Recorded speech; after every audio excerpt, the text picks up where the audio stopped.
తాకట్లో ఉన్న మీ బంగారాన్ని విడిపించి ఆ రోజు ఆన్లైన్ రేటుకి కొంటాం. Sharma gold company. నమస్తే, వెల్కమ్ టు సుమన్ టీవీ. నేను గిరిజ. ఇవాళ మనతో పాటు ప్రముఖ ఆధ్యాత్మికవేత్త, జ్యోతిష్య వాస్తు పండితులు, దైవజ్ఞ బ్రహ్మశ్రీ వీరాపురం సుబ్రహ్మణ్య స్వామి గురువు గారు ఉన్నారు. వారితో మాట్లాడేద్దాం. గురువు గారు నమస్కారం. అందరికి కూడా శుభాశీస్సులండి.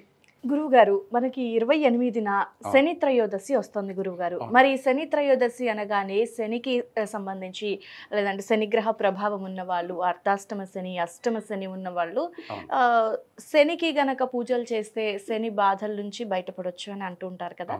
మరి శని త్రయోదశి శని మనకు అనుకూలంగా ఉండాలి అని అంటే ఏ ద్రవ్యంతో కానీ పూజిస్తే లేదంటే ఏ విధంగా పూజ చేస్తే శని గ్రహం మనకి కలుగుతుంది అంటారు గురువుగారు, తెలియజేస్తారా? చాలా మంచి విషయం అడిగారు.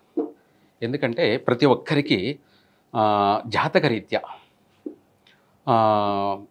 ప్రతిరోజు ప్రతి నిత్యం జీవన పోరాటం చేస్తుంటారు. జీవన పోరాటం అంటే ఉదయం మనం లేచి మళ్ళీ పనుకునే వరకు కూడా జీవన పోరాటం, జీవిత పోరాటం. ప్రతి ఒక్కరి ఆశయం ఏమిటంటే ప్రతి ఒక్కరూ బాగా చక్కగా అభివృద్ధి చెందాలని చెప్పేసి, వాళ్ళు అనుకున్న పని నెరవేరాలని చెప్పేసి ప్రతిరోజు అనుకుంటుంటారు. ఇది ప్రతిరోజు కూడా ప్రతి ఒక్కరూ అనుకుంటుంటారు. ఏదో ఒక విధంగా అభివృద్ధి చెందాలి, ఏం చేయాలి అని చెప్పేసి అనేక విధాలుగా ప్రయత్నాలు చేస్తూ ఉంటారు. వీటి అన్నిటికీ కూడాను గ్రహాల రీత్యా, జాతకరీత్యా, గ్రహాల రీత్యా శని ఎవరికి ఏమివ్వాలో, ఎప్పుడు ఏమివ్వాలో, ఎంత ఇవ్వాలో దాని ప్రకారంగానే ఆయన ఫలితాన్ని ఇస్తుంటాడు, అనుకున్నది నెరవేరుస్తుంటాడు. అయితే ఇక్కడ మనకు మీరు ఇందాక అన్నట్టుగా ఏలేనాటి శని, అలాగే అష్టమ శని, అర్ధాష్టమ శని, ఈ మూడు కూడా సంచారం చేస్తున్నప్పుడు ఆయన మనల్ని ఒక నెగటివ్, అంటే ప్రతి ఒక్కరిని ఒక నెగటివ్గా ఒక మైండ్ నీడ మనం నిలబడుకుంటే మన సూర్యోదయం అయిన తర్వాత మధ్యాహ్నం వరకు కూడా మన మైనీడ్ వచ్చేసి పడుతుంది. ఇక్కడ వెనక్ సైడ్ దాన్ని మైనీడ్ అంటాం. అదేవిధంగా శని అనేది మనల్ని వెంటాడుతూ ఉంటాడు.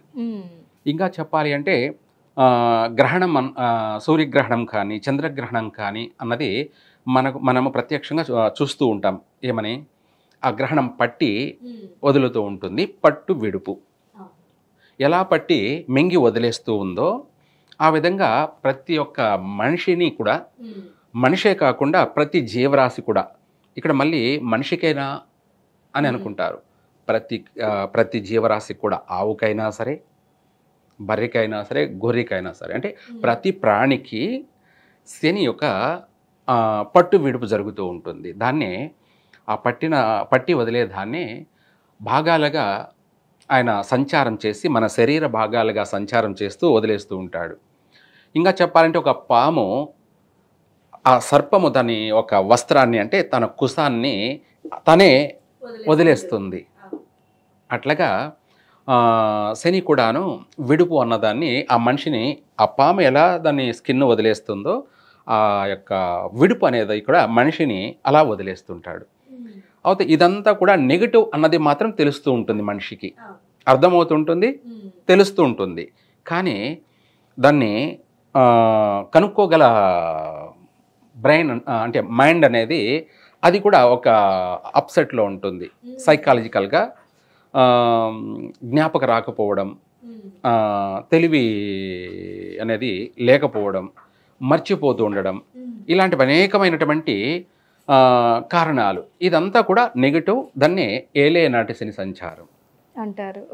అన్ని విధాలుగా కూడా గ్రహణం పట్టినట్టుగానే ఆకాశంలో మేఘం, సూర్యునికి మేఘం అడ్డ వస్తే నీడ ఎలా వస్తుందో ఆ విధంగా మనిషికి ఒక నీడలాగా వెంటాడుతూ ఉంటాడు. అయితే ఈయన ఎందుకు వెంటాడుతూ ఉంటాడు అంటే కర్మ ఫలితాలు చేసుకున్న వారికి చేసుకున్నంత మహాదేవ. ఎవరు ఏం చేశారో దానికి బట్టి ఫలితాన్ని ఇస్తాడు. అందులో భాగంగా మొత్తం మీద ఏది ఏమైనా ఈ యొక్క రాబోయేటువంటి శని త్రయోదశి, ఈ శని త్రయోదశి ఏమిటంటే మార్గశిర బహుళ త్రయోదశి, శని త్రయోదశి. ఈ త్రయోదశి రోజున మనకు రవి ధనుసు రాశిలో ఉండగా శని కుంభరాశిలో ఉన్నాడు కాబట్టి కరెక్ట్గా మనం ఏదైనా సరే ఒక రెమెడీ పరిహారం చేశామంటే ఖచ్చితంగా ఆ ఫలితం అనేది మనకు దక్కుతుంది. పరిహారం అనేది మనకు అనుకున్న పని నెరవేరుతుంది. ఆ పరిహారము ఆ రెమెడీ ఏంటంటే నవగ్రహాలు ప్రతి చోట ప్రతి దేవాలయంలో నవగ్రహాలు స్థాపించుంటారు, ప్రతిష్ఠించుంటారు కదా. అక్కడ ఆ శనివారం రోజు శని త్రయోదశి రోజు అక్కడికి వెళ్ళి శనేశ్వరుడికి ఎదురుగా నిలబడుకొని, అంటే ఆ విగ్రహం అంటే తూర్పు ముఖంగా మనం నిలబడుకుంటే శని మనకు పడమర ముఖంగా ఉంటాడు. ఆయన చూస్తూ ఒక తుప్పు పట్టినటువంటి ఐరన్ ఏదైనా సరే, ఇనుము, మనకు లోహంలో శనేశ్వరుడు ఐరన్ అన్నమాట. ధాన్యంలో నల్ల నువ్వులు, ఆయలు. మామూలుగా అందరూ ఏంటంటే తైలాభిషేకం చేయమని చెప్తుంటారు కదా. తైలాభిషేకం అనేది ఆ తైలం అనేది శనేశ్వరుడు కాబట్టి ఆయనకు స్నానం చేయడం తైలాభిషేకం.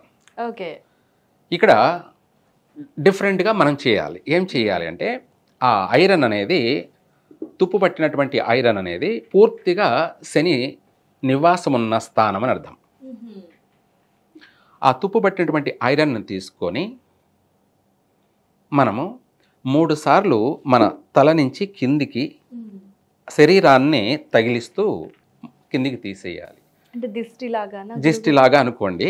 కానీ ఏంటంటే ఆ శనిని, మనకు పట్టినటువంటి శనిని తీసివేయడం, దాన్ని విడుపు అంటారు. ఏమంటారు? విడుపు. ఓకే, ఆయన మనల్ని పట్టి వదిలిపోవడం లేదు, మనమే ఆయన్ను బలవంతంగా తీసివేయడం.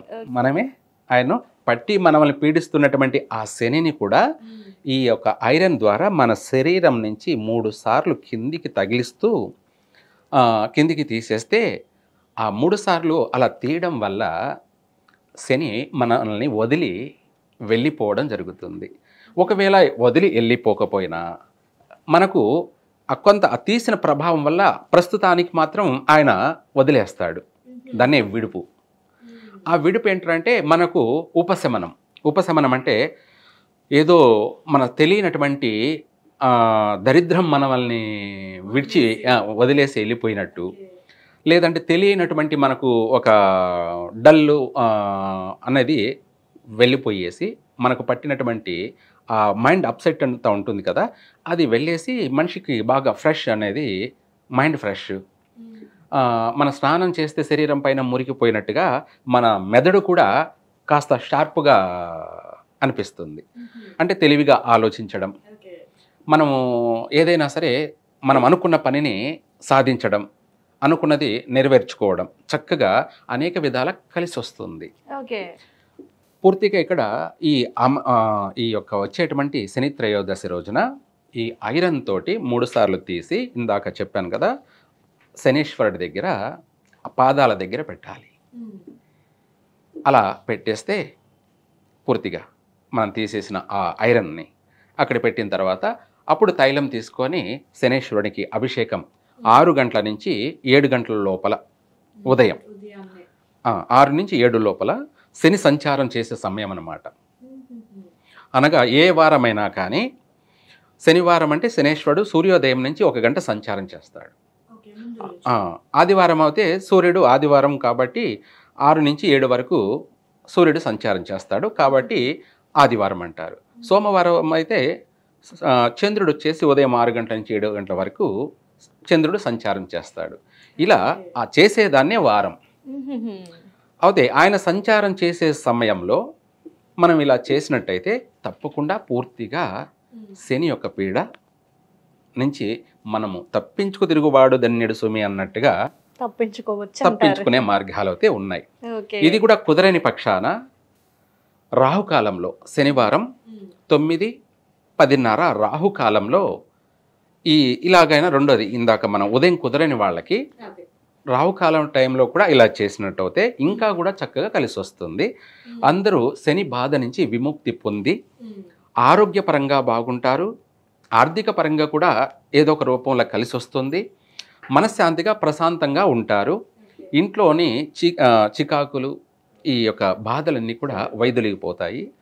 భార్యాభర్తల మధ్య కూడా మంచి అవగాహన, పిల్లలు అనుకూలత, అంటే ఒకరి మాటలు ఒకరి పట్ల అనుకూలంగా వినడము, కలిసిమెలిసి ఒకే మాట మీద కుటుంబం అంతా కూడా జీవనాన్ని సాగించడము, ఇలా చక్కగా కలిసి వస్తుంది అన్ని విధాలు కూడా. ఓకే గురువుగారు, చాలా చక్కగా తెలియజేశారు. శని త్రయోదశి ముఖ్యంగా మనం ఎంతసేపు తైలాభిషేకమే అని అంటూ ఉంటాం, కానీ మనం ఏ విధంగా శనిని విడిపించుకోవాలనే సంగతి తెలియని విషయము. సో దాన్ని చాలా చక్కగా తెలియజేశారు గురువుగారు. ధన్యవాదాలు. సర్వే జన సుఖినో భవంతు.